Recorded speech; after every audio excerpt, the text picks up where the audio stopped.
결론부터 말씀드릴게요. 이 치아가 흔들린다고 해서 무조건 뽑을 필요 없습니다. 사실 예전에는 이 치아가 흔들리면 무조건 뽑아야 한다. 어차피 나이 들면 다 빠진다. 임플란트가 더 튼튼하다. 이런 인식들이 많이 있었는데요. 요즘에는 치아가 흔들리더라도 무조건 빼지 않고 살릴 수 있는 기술이 많이 발전을 했습니다. 예를 들어서 이 스플린트 치료라고 해서 앞니를 서로 연결을 해서 고정을 강화해 준다든지, 또 잇몸 재생 치료라고 해서 엠도게인 주사, 또 PDRN 주사 같은 방법들이 많이 생겼거든요. 오늘은 제가 딱 한 가지 약속드릴게요. 오늘 영상 끝까지 시청하신다면 치아가 흔들리더라도 무조건 빼지 않고 최대한 지킬 수 있는 방법 현실적으로 정리해 드리겠습니다.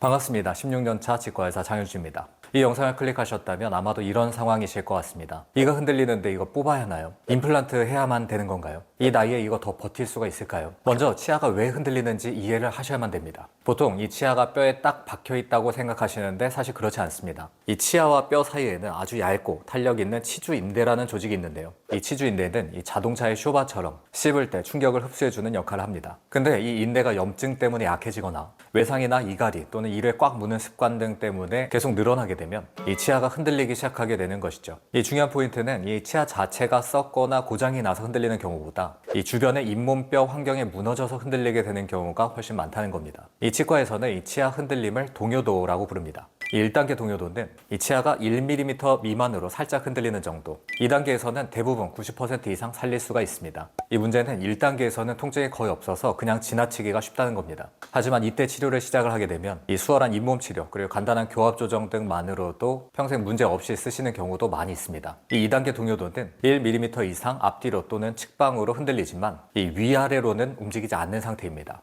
이 단계에서도 한 3분의 2 정도는 충분히 보존이 가능합니다. 이때는 잇몸 치료 그리고 필요할 경우 스플린트 치료, 즉 주변 치아와 묶어서 고정하는 방법을 사용합니다. 이 적절히 잘 사용이 되게 되면 이 앞니 여러 개가 조금씩 흔들려서 발치 여부를 권유받았던 경우라도 이 스플린트 치료를 통해서 장기간 보존할 수 있는 경우도 많이 있습니다. 이 3단계 동요도는 이 손으로 눌렀을 때 위아래로까지 움직이고 이 혀로 밀면 빠질 것 같은 느낌인데요. 이 단계는 솔직히 말씀드리면 살리기 어려운 경우도 많습니다. 하지만 여기서도 모든 치아를 무조건 빼는 것은 아닙니다. 이 외상으로 인한 급성 흔들림일 경우에는 스플린트 치료로 회복되는 경우도 있고요. 이 조건이 맞는 경우에는 치주 재생 치료를 해볼 수 있는 경우도 있습니다. 다만 잇몸뼈가 이미 많이 녹아있고 장기간 방치된 경우라면 이때는 발치가 필요할 수도 있습니다. 그렇다면 이 흔들리는 치아 어떤 치료를 할 수 있을까요? 일단 중요한 것은 이 뽑을지 말지부터 결정하지 마시라는 것입니다. 가장 먼저 할 일은 이거 뽑아야 하나요?가 아니라 왜 흔들리나요를 확인하는 겁니다. 이 염증 때문인지 또는 힘을 많이 받기 때문인지 아니면 외상 때문인지 이 원인에 따라서 해결책이 완전히 달라지기 때문인데요.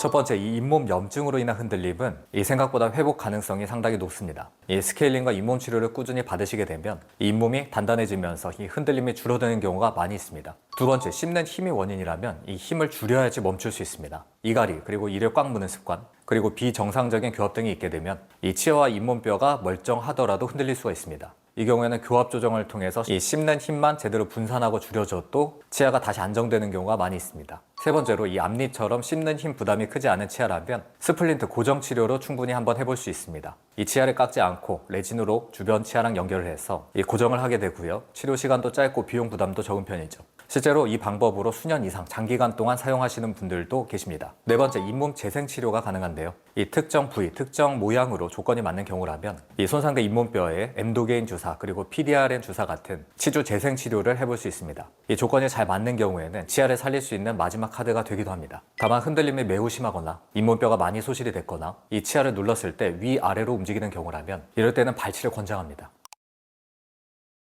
그러면 이제부터는 자주 궁금해하시는 질문들에 답을 드려보겠습니다. 이 치아가 흔들리면 무조건 다 뽑아야만 하나요? 아닙니다. 이 치아가 흔들린다는 이유만으로 발치를 결정하지는 않습니다. 중요한 것은 이 왜 흔들리는지, 그리고 얼마나 흔들리는지, 그리고 통증과 염증이 조절되는지 하는 것입니다. 1도에서 2도 정도의 동요도면 이거 아직 안 뽑아도 괜찮은가요? 이 대부분의 경우는 1, 2도 정도 동요도일 경우 이 경과관찰과 잇몸 치료 등을 해볼 수가 있습니다. 이 손으로 잡아야만 느껴지는 흔들림, 그리고 씹을 때 통증이 크지 않은 경우, 잇몸 염증이 조절되는 경우라면 바로 뽑지 않고 관찰 그리고 치료를 해볼 수가 있습니다. 이 아프면 무조건 발치 아닌가요? 아프다고 해서 발치하는 것은 아닙니다. 이 염증 때문인지 아니면 외상 때문인지 또는 이간이나 혀의 습관 때문인지 이 원인에 따라서 이 통증도 줄이고 또 흔들림도 멈출 수가 있습니다. 이 치주염으로 흔들리는 치아는 살릴 수 없나요? 이 경우에 따라서 다른데요. 잇몸 염증이 조절되는 단계라면 살릴 수 있습니다. 다만 뿌리 끝까지 염증이 퍼져 있고 씹을 수 없는 정도라면 그때는 발치를 고민하게 됩니다. 이 치아가 저절로 빠져버리게 되면 이거 더 위험한 건가요? 네, 이미 주변의 잇몸뼈가 많이 녹아버린 상태이기 때문에 이 후속 치료에 있어서 더 불리해집니다. 그래서 이 빠질 때까지 버텨보자, 이 집에서만 관리해보자 이런 것들은 권하지 않습니다.